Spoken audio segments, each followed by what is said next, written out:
آج ہم ابتدائی قواعد النحو کا سبق نمبر 9 آپ کے سامنے پیش کر رہے ہیں، جو کہ اسماء معربہ کی اقسام اور ان کے اعراب پر مشتمل ہے۔ بسم اللہ الرحمن الرحیم۔ اسماء معربہ کی 2 قسمیں ہیں۔ یہ اسماء جو ہے یہ اسم کی جمع ہے، یعنی جو اسم ہوتے ہیں اسم معرب ان کی 2 قسمیں ہیں۔ معرب مطلب جن کا اعراب بدلتا رہتا ہے۔ آپ نے گزشتہ سبق میں پڑھا ہے، سبق نمبر 8 میں، کہ معرب وہی ہوتا ہے کہ جس کا اعراب بدلتا رہتا ہے، اسی کو اس میں متمکن بھی کہتے ہیں، اور مبنی وہ جس کا اعراب بدلتا نہیں ہے اور ایک ہی حالت پر جو برقرار رہتا ہے۔ تو ایسے اسم جن کا اعراب بدلتا رہتا ہے ان کی 2 قسمیں ہیں، اسماء معربہ بالحرکات اور دوسری قسم ہے اسماء معربہ بالحروف۔ اب پہلی جو قسم ہے اسماء معربہ بالحرکات، تو یہ کسے کہتے ہیں؟ تو یہ وہ اسماء ہوتے ہیں، یہ وہ اسم ہوتے ہیں جن کا اعراب ضمہ، فتح یا کسرہ سے ظاہر کیا جاتا ہے۔ کس کا اعراب؟ اسماء معربہ بالحرکات کا۔ اسماء معربہ بالحرکات کتنے ہیں؟ اسماء معربہ بالحرکات 4 ہیں۔ نمبر 1 اسم مفرد منصرف، نمبر 2 جمع مکسر منصرف، نمبر 3 جمع مؤنث سالم، اور نمبر 4 ہے غیر منصرف۔ ان کے اعراب کی تفصیل یہاں پر یہ درج ذیل ہے۔ نمبر 1 اسم مفرد منصرف اور جمع مکسر منصرف، ان کی رفع حالت ضمہ سے، نصبی حالت فتح سے اور جری حالت کسرہ سے آتی ہے۔ جیسے اسم مفرد منصرف کی مثال دیکھیے، جو کہ رفع حالت میں ھذا قلم۔ اسی طرح اسم مفرد منصرف کی آپ نصبی حالت دیکھیے، یہ کائے سے بتائی تھی انہوں نے؟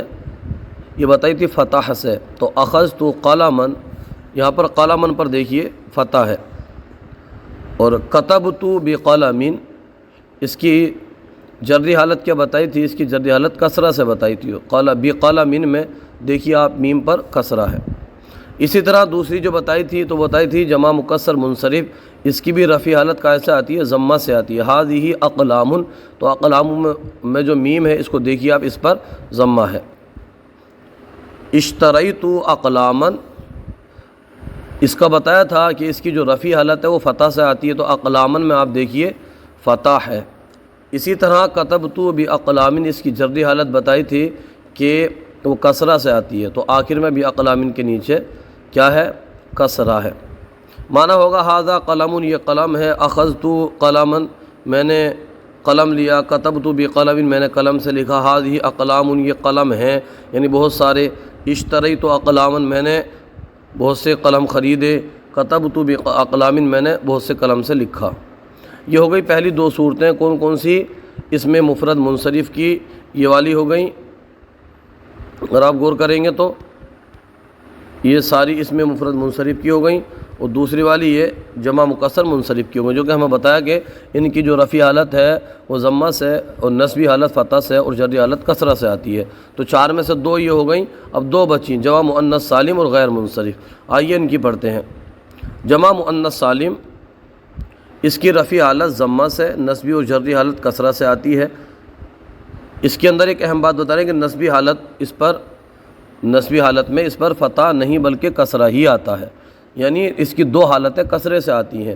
کون سی؟ نصبی اور جری حالت، اور جو رفع حالت ہے وہ ضمہ سے آتی ہے، جیسے کہ آپ یہاں پر پڑھ لیں گے۔ اس کی رفع حالت دیکھیے، جمع مؤنث سالم کی ہن مؤمنات، یہ رفع حالت ہے، آخر میں دیکھیں آپ تا پر ضمہ ہے۔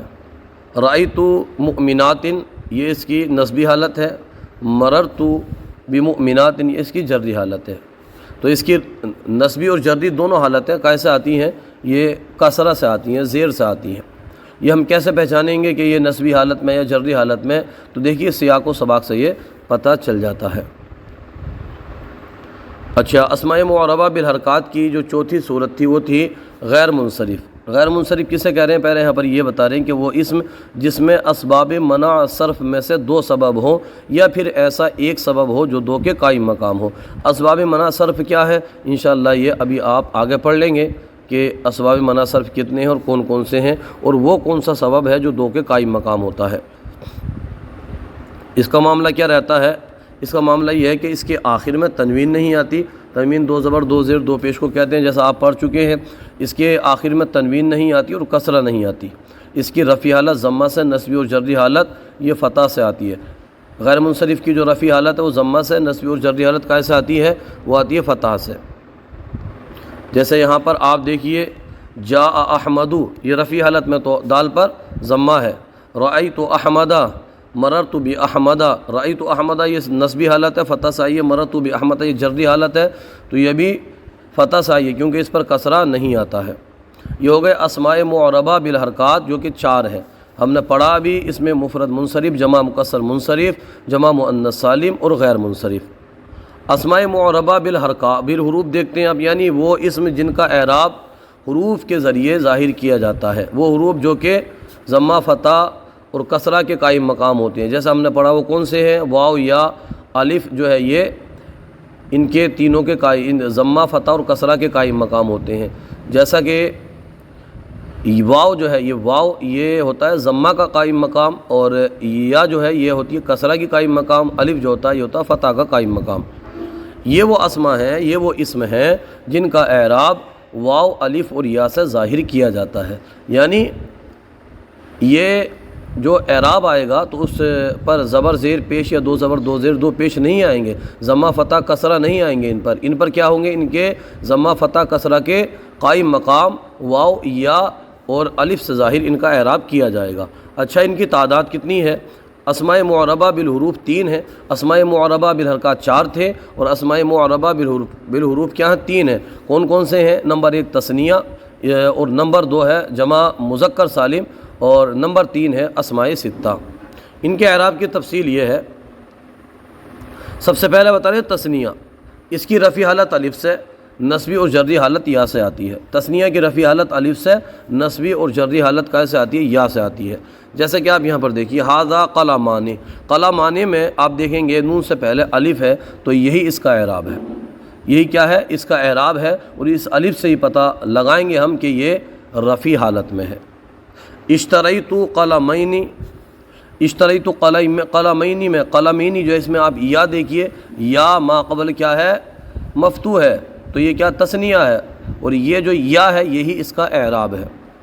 کتبت بقلمین، اس میں بھی جو بقلمین میں یا ہے یہ بھی کیا ہے؟ اس کا اعراب ہے یہ۔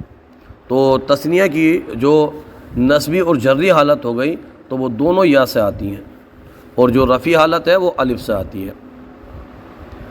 اب دوسری صورت ہے اسماء معربہ بالحروف کی، جو دوسری قسم ہے وہ ہے جمع مذکر سالم۔ جمع مذکر سالم اس کی رفع حالت واو سے، نصبی اور جری حالت یا سے آتی ہے۔ اب مثال دیکھیے، جیسے جاء المسلمون، مسلمان آئے، تو مسلمون میں جو واو ہے یہی اس کا اعراب ہے۔ اس پہ آپ دیکھ رہے ہیں تھوڑا سا یہ رنگین بھی ہے۔ اس کے بعد ہے رأیت المسلمین، میں نے مسلمانوں کو دیکھا، اور مررت بمسلمین، ان دونوں کے اندر جو مسلمین میں یا ہے یہی اس کا اعراب ہے۔ مررت میں جو بمسلمین ہے یہی اس کا اعراب ہے۔ اسماء ستہ، تو ان سے کیا مراد ہے؟ ان سے 6 اسماء مراد ہیں۔ نمبر 1 ابن، اس کا معنی ہوتا ہے باپ۔ نمبر 2 اخن، نمبر 3 اس کا معنی ہوتا ہے بھائی۔ نمبر 3 ہے حمون، اس کا معنی ہوتا ہے خاوند یا بیوی کی طرف سے مرد رشتہ دار۔ اور نمبر 4 ہے فمون، اس کا معنی ہوتا ہے منہ۔ نمبر 5 ہے ذو، اس کا معنی ہوتا ہے صاحب۔ اور نمبر 6 ہنون، اس کا معنی ہوتا ہے شرم کا۔ تو یہ جو 6 اسماء ہیں، ابن، اخن، حمون، فمون، ذو، ہنون، اس کو اسماء ستہ کہتے ہیں۔ تو ان کی جو رفع حالت ہے وہ آتی ہے واو سے، نصبی حالت الف سے آتی ہے، اور جری حالت یا سے آتی ہے۔ اسماء ستہ کے اعراب بالحروف کی شرائط ہیں۔ نمبر 1 ہے کہ شروط مشترکہ ہو۔ نمبر 2 مصغر ہو، یہ مکبر ہو، مصغر نہ ہو۔ مکبر کسے کہتے ہیں، مصغر کسے کہتے ہیں، انشاءاللہ یہ آگے آپ سمجھ لیں گے۔ مفرد ہو، یعنی تثنیہ جمع نہ ہو۔ مضاف ہو، اور یا متکلم کے غیر کی طرف مضاف ہو۔ شروط مختصہ: نمبر 1، فمن کے اعراب بالحروف کے لیے 5ویں شرط یہ ہے کہ یہ میم کے بغیر ہو۔ فمن جو ہے یہ میم کے بغیر ہو۔ ذو کے اعراب بالحروف کے لیے 5ویں شرط یہ ہے کہ ذو بمعنی صاحب ہو، الذی نہ ہو، یعنی کبھی تو یہ صاحب کے معنی میں ہوتا ہے ذو، کبھی الذی کے معنی میں ہو۔ اور چھٹی شرط یہ ہے کہ یہ اس میں جنس کی طرف مضاف ہو، جنس کی طرف کیا ہو؟ یہ مضاف ہو۔ جیسے کہ آپ دیکھیں یہاں پر ابن، ابن معنی ہم نے پڑھا بھائی باپ، جاء ابو کا، تو یہ ابو کا اس کی رفع حالت ہے، اس میں واو جو ہے نا یہ اس کا اعراب ہے۔ رأیت ابا کا، یہ اس کی نصبی حالت ہے، اس میں دیکھیے آپ الف جو ہے یہ اس کا اعراب ہے ابا کا میں۔ مررت بی ابی کا، یہ بی ابی کا میں جو یا ہے قاف سے پہلے، تو یہی اس کا اعراب ہے۔ اب اسی طرح باقی میں بھی آپ دیکھ سکتے ہیں۔ جب یہاں پر آخری بات بتا رہے ہیں، ہنن کو اعراب بالحروف دینا جائز ہے، مگر اعراب بالحرکت دینا زیادہ فصیح ہے۔ آج کا سلسلہ آپ کو کیسا لگا کومنٹ باکس میں ضرور بتائیے۔ اگر کوئی غلطی ہو تو ہماری اصلاح فرمائیے۔ ہمارے یوٹیوب چینل الحیات اکیڈمی کو ضرور سبسکرائب کیجیے۔ جزاکم اللہ خیرہ۔